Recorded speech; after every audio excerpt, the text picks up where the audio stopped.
राष्ट्र बदल दो, काश बदल दो, की सरकार।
चले रहा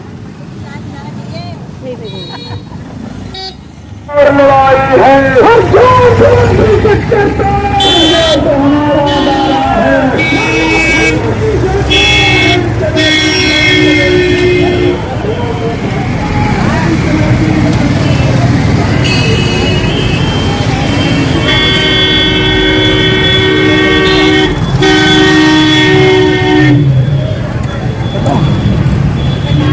और पीछे देगा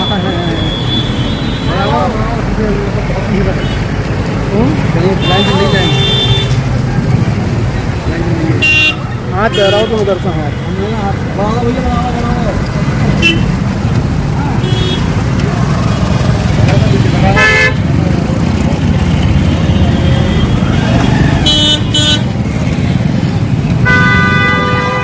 भाईचारा होगा, एकता होगी, मेल मिलाप होगा। लेकिन आज हमारा देश एक ऐसे नाजुक दौर से गुजर रहा है जिसकी हमने भविष्य में कल्पना नहीं की थी।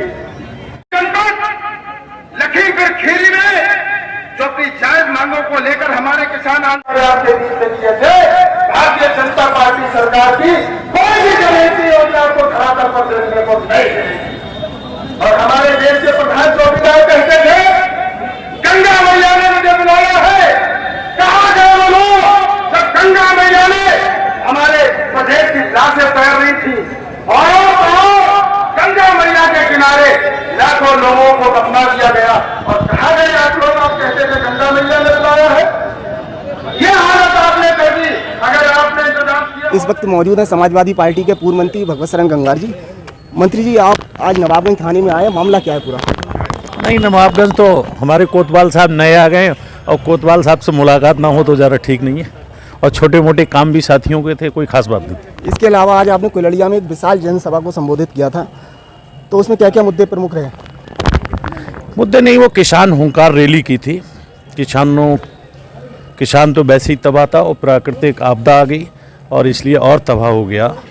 हमने जिलाधिकारी को बरसात के बाद में ज्ञापन भी दिया था कि किसान पहले से तबाह है और अब ये दैवीय आपदा का क्षतिपूर्ति किसानों को सरकार दे, ऐसा ज्ञापन दिया था महामहिम राज्यपाल के लिए। और ये भी किसान हुंकार रैली के नाम से हम लोगों की रैली थी कि किसानों की जो समस्याएं उनकी चर्चा हो और सरकार से मांग की जाए और वो मांगें, सब जो समस्याएं हैं उनकी मांगें की। इस रैली में सैकड़ों की संख्या में वाहन थे, हजारों लोग इसमें थे, विशाल रैली थी, तो क्या इसे शक्ति प्रदर्शन माना जाए? नहीं, ऐसा है, राजनीतिक हैं हम और राजनीति में तो शक्ति तो दिखाई जाती है। इसमें शक्ति आपका मानना ना मानना आपका विषय। हम तो शक्ति के साथ गए ही थे और हमारे सारे नेता कार्यकर्ता रात दिन एक करके और सब लोगों को इकट्ठा किया। और वो भी इसलिए कि लोग कहें कि कहना चाहिए इतने हजार लोग इस कार्यक्रम में थे और उनने किसानों के लिए मांग की। पिछले जो दावेदार थे, जो भारी संख्या में भीड़ का जो दावा कर रहे थे, आज क्या वो दावा टूट गया है? इस पर क्या कहेंगे? ये आपका विषय, हमारा विषय ही नहीं है।